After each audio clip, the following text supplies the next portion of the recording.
جی بسم اللہ الرحمن الرحیم. سبھی دوست احباب کیسے ہیں؟ سبھی بچے کیسے ہیں؟ اللہ پاک سے امید کرتا ہوں کہ سبھی خیر و عافیت کے ساتھ ہوں گے.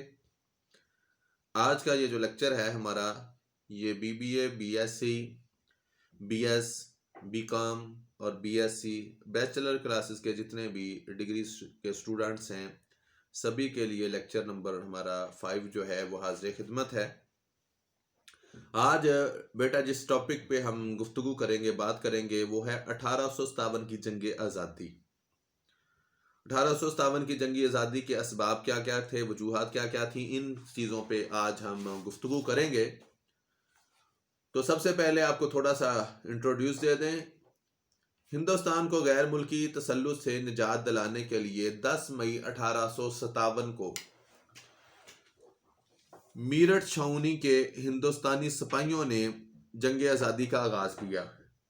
جو میرٹھ چھاؤنی تھی وہاں کے سپاہیوں نے جنگ آزادی میں ہندوستان کی عوام نے بلا امتیاز مذہب حصہ لیا، لیکن نااہل قیادت، وسائل کی کمی، ریاست کے عدم تعاون، ناقص منصوبہ بندی کی وجہ سے انگریزوں نے جنگ آزادی کو اکتوبر 1858 تک کچل کے رکھ دیا. ناکامی ہو گئی، کامیابی نہ ہو سکی. اب وہ وجوہات کیا کیا تھی، اسباب کیا کیا تھے؟ نمبر 1، مذہبی اسباب. اس وقت عیسائیت کا پرچار کیا جا رہا تھا. پادریوں کو تبلیغی سرگرمیاں تیز کرنے کے لیے کھلی چھوٹ دی ہوئی تھی. بعد انگریز کھلم کھلا پیغمبر اسلام پیارے نبی علیہ الصلوۃ والسلام کی شان میں گستاخیاں کرتے تھے. عیسائیت کی تعلیم دی جا رہی تھی اور نظام تعلیم میں تبدیلیاں کی جا رہی تھیں. سب سے بڑی وجہ یہ تھی. نمبر 2، اس کے بعد تھا معاشی اسباب، کہ معاشی حالات ایسے کر دیے گئے تھے جن کی وجہ سے یہ واقعات رونما ہوئے. انگریزوں نے برسر اقتدار آتے ہی لوٹ کھسوٹ کا بازار گرم کر دیا. مقامی جو صنعتیں تھیں ان کو تباہ کر دیا. خام مال وہاں سے برطانیہ لے جانا شروع کر دیا. کاشتکاروں سے بہت زیادہ لگان لینا شروع کر دیا، ٹیکس جسے کہتے ہیں، جس سے زراعت بھی برباد ہونا شروع ہو گئی. نمبر 3، سیاسی اسباب.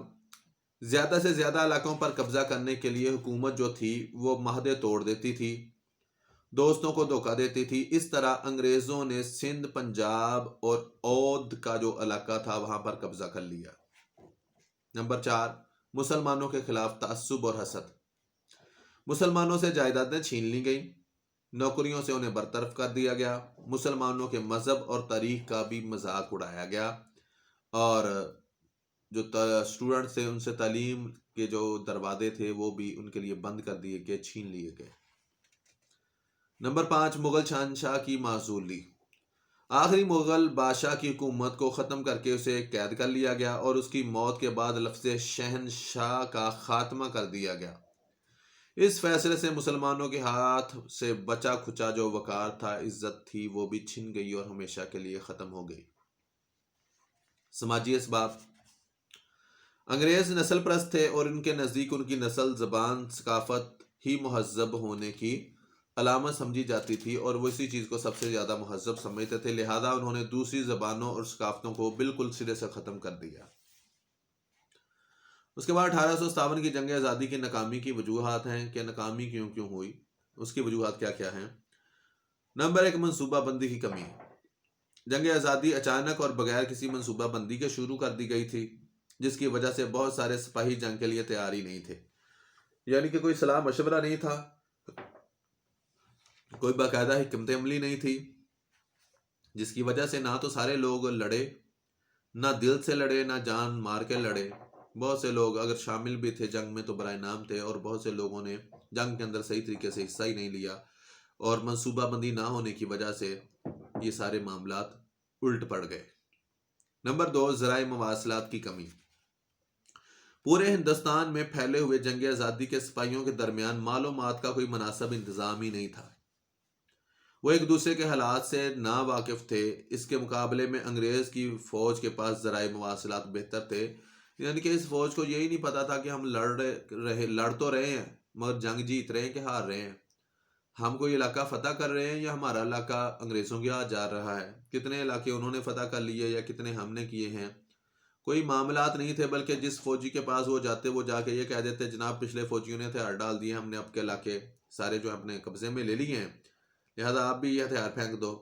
تو اس طریقے وہ جو سپاہی تھے وہ پریشان ہو جاتے کہ شاید یہی معاملات ہیں، کیونکہ ان کے پاس باقاعدہ ریسرچ کا اور ایک دوسرے کے ساتھ کہہ لیں کہ جو ذرائع مواصلات تھے اس کی کمی تھی، جس کی وجہ سے رابطہ نہیں تھا، اور وہ غلط فہمی میں بھی یہ سارا کچھ، لیکن اس کا فائدہ کون اٹھاتے گئے؟ انگریز اٹھاتے گئے۔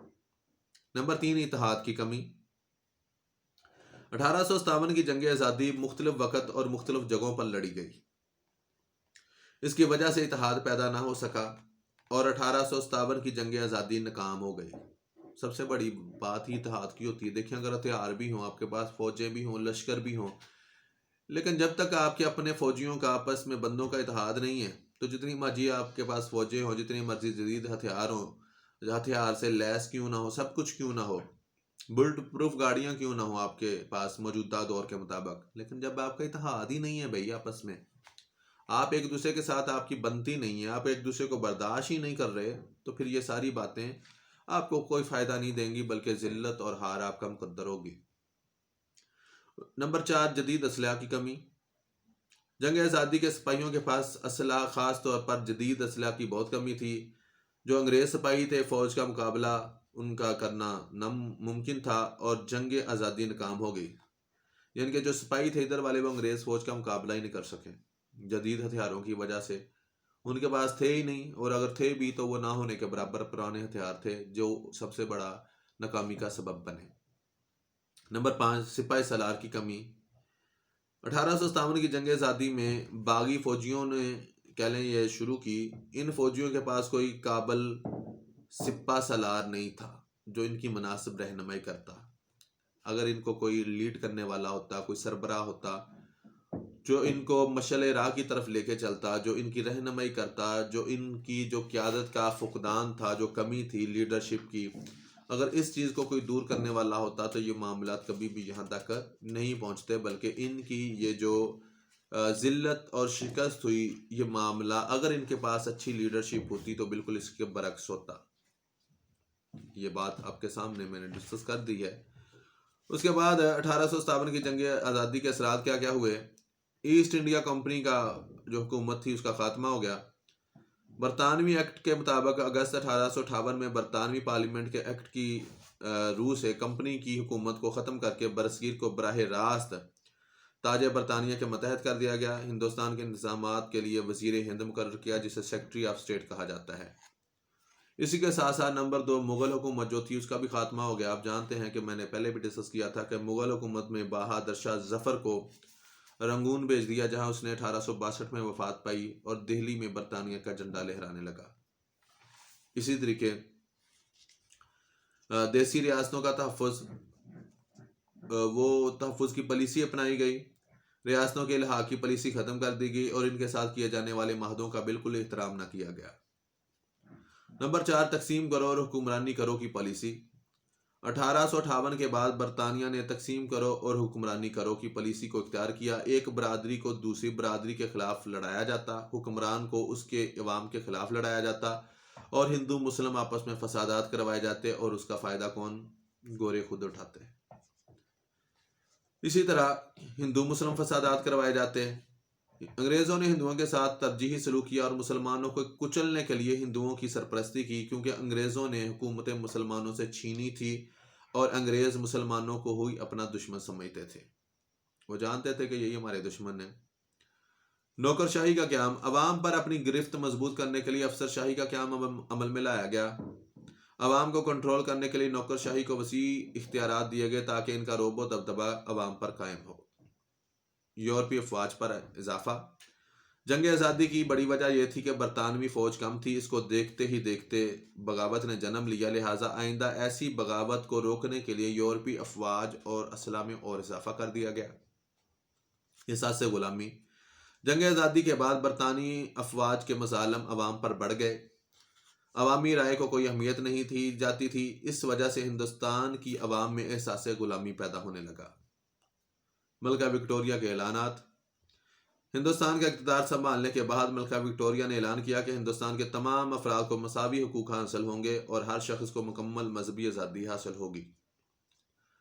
نمبر 10، دستوری جدوجہد مکمل ملکی معاملات میں مقامی لوگوں کو شریک کرنے کی پالیسی اختیار کی، جس سے بہت ساری دستوری اصلاحات عمل میں آئیں۔ ان اصلاحات کی بدولت سیاسی جماعتوں کو آزادی ملی، جدوجہد کرنے کا موقع مل گیا، کیونکہ طاقت کے ذریعے برطانوی اقتدار کا خاتمہ ممکن نہ تھا۔ تو یہ چند ایک وجوہات تھیں جو 1857 کی جنگ آزادی کے اثرات، وجوہات اور اس کے اثرات ہم نے آپ کے سامنے بیان کیے۔ بچوں، یہاں تک اگر کوئی کسی کا سوال یا کوئی بات ہے تو آپ مجھ سے پوچھ سکتے ہیں۔ اللہ پاک آپ کا اور میرا حامی و ناصر ہو۔ اپنا بہت سارا خیال رکھیے گا، دعا میں یاد رکھیے گا۔ ٹیک کیئر، بائے بائے، اللہ حافظ، السلام علیکم۔